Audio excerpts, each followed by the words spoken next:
In recent years, there's been a trend toward more people doing so-called cold exposure.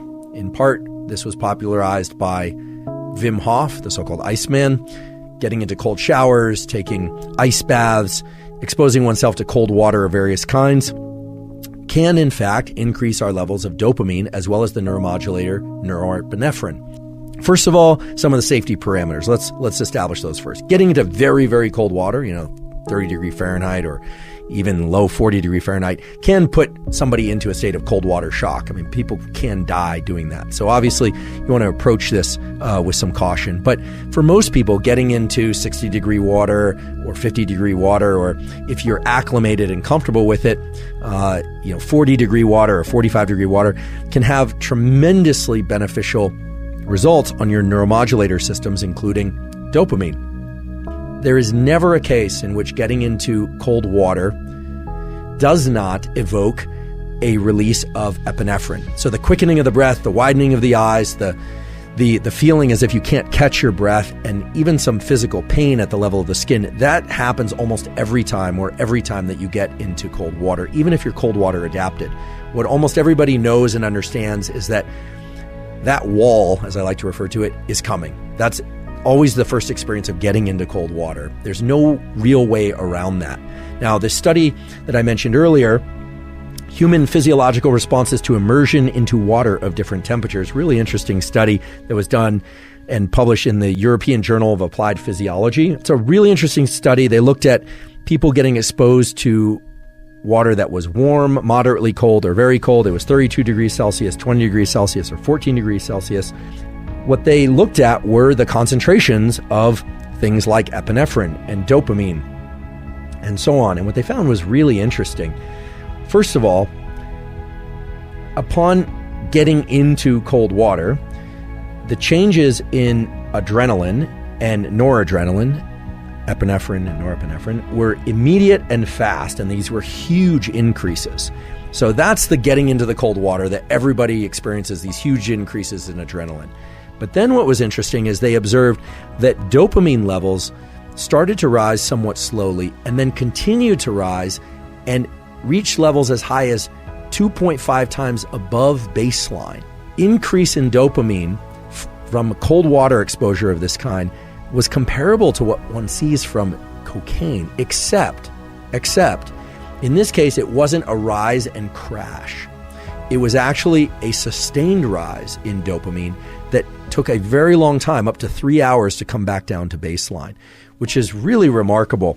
And I think this explains some of the positive mental and physical effects that people report subjectively after doing cold water exposure. One question that many of you are probably asking is, just how cold should the water be? Well, you could mimic what was done in this study and do 14 degrees Celsius, but for some people that won't be cold enough. For some people that will be too cold. They did look at the release of stress hormones like cortisol, in addition to the release of things like epinephrine and adrenaline. And it's interesting that they noted that in all cases, but especially at that coldest temperature, there was an increase in cortisol, but that it was transient, that eventually people's cortisol, the stress hormone, subsided a bit. There are basically two different approaches to remaining in the cold when it's uncomfortable. One is to try and relax yourself, to try and practice slow breathing, to try and dilate your gaze. I've talked about this before in previous podcasts, to go into panoramic vision, to essentially try and calm yourself so that it's not as stressful in the cold. Other people, however, take the approach of trying to ramp up their level of internal autonomic arousal, meaning to get really energized and kind of lean into the friction of the cold, and they find that easier. Other people distract themselves. They recite the alphabet, or they do anything to try and distract themselves from the discomfort. To be totally honest, it does not matter for sake of dopamine release, because the dopamine release is triggered and then continues even after you get out of the cold water. Now, in this study, it was long exposure to cold water. It was an hour. That's a long period of time, and I do warn you against getting into cold water that's so cold that it will make your temperature drop and make you hyperthermic for an hour. That actually could be dangerous for a lot of people. You might have a hard time reheating, and hypothermia is not a good thing. It's well established now that getting into cold water, whether or not it's a shower, an ice bath, circulating cold water, a stream, etc., that can evoke the norepinephrine release immediately and the long arc of that dopamine release.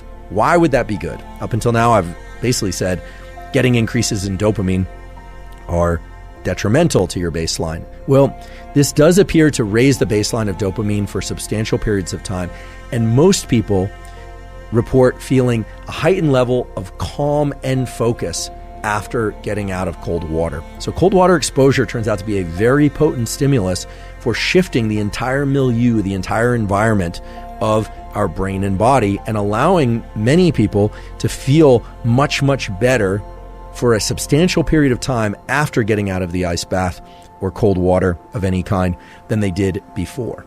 Now, you might ask how often to do this. Some people do this every day.